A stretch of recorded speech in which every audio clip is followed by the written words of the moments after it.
Hello guys welcome back to our channel. இன்னைக்கு நம்மளோட சேனலில் நம்ம எதை பற்றி பார்க்க போகிறோம் அப்படின்னு பார்த்தீங்கன்னா, இன்னைக்கு பார்த்தீங்க அப்படின்னா ஹீல்ஸ் வச்சு நம்ம ஷூ போடுறதெல்லாம் நார்மல் ஆயிடுச்சு. ஆனால் இந்த விஷயம் நேற்று இன்னைக்கு கண்டுபிடிச்ச ஒரு ப்ராடக்ட் கிடையாது. இது வந்து 10th செஞ்சுரியிலேயே கண்டுபிடிச்சிட்டாங்க. அதுவும் விமெனுக்கு கண்டுபிடிச்ச ப்ராடக்ட் கிடையாது, மென்னுக்கு கண்டுபிடிச்சது. இது 10th செஞ்சுரியில் இருந்து நடைமுறையில் இருக்கக்கூடிய ஒரு ப்ராடக்ட். 10th செஞ்சுரியில் பர்சன் அப்படிங்கிற ஒரு கண்ட்ரியில் சோல்ஜர்ஸ் வந்து குதிரையில் ஏறி உட்காந்து ஹார்ஸ் ரைட் பண்ணுறதுக்கு ஹெல்ப்ஃபுல்லாக இருக்கும் அப்படிங்கிறதுக்காக கண்டுபிடிச்ச ஒரு ப்ராடக்ட். இது பார்த்தீங்க அப்படின்னா 17th செஞ்சுரியில் கிங்ஸ் வந்து இதை போட்டுட்டு நடக்கும்போது அவங்களோட பவரையும் அவங்களோட வெல்த்தையும் காட்டுற மாதிரி இருக்குது. கிங்ஸ் யூஸ் பண்ண ஆரம்பித்தாங்க யூரோப் சைடு. அதுக்கப்புறமா 18th செஞ்சுரியில் தாங்க இது விமன் கிட்ட வருது.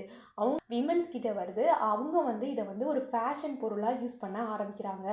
அதுக்கப்புறமா தான் செலிப்ரிட்டிஸ் யூஸ் பண்ணது, அப்புறம் நார்மலாக காமன் பீப்புள்ஸ் யூஸ் பண்ணிகிட்ருக்கோம் இன்றைக்கி எல்லாருமே.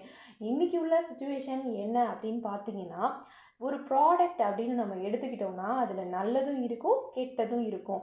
ஆனால் சில பேருக்கு சில ப்ராடக்ட் வந்து ஈஸியாக செட் ஆகிடும், சில பேருக்கு ஆகாது. அதனால ஒருத்தவங்களை வச்சு நம்ம வந்து போட முடியாது. இதில் உள்ள ப்ரோஸ் அண்டு கான்ஸ் என்ன அப்படின்னு பார்த்தீங்கன்னா, ஃபஸ்ட்டு ப்ரோஸ் பார்த்துருவோம். அதை போடக்கூடியவங்களோட ஹைட்டை இன்க்ரீஸ் பண்ணி காட்டும். ரெண்டாவது அவங்களுக்கு ஒரு கான்ஃபிடென்ட்டை உருவாக்குது. மூணாவது என்ன அப்படின்னு கேட்டிங்கன்னா, இது ரொம்பவே போட்டுட்டு நடக்கும்போது கொஞ்சம் உங்களை வந்து ஒரு ஃபேஷனான ஒரு பர்சனாகவும் காட்டுது.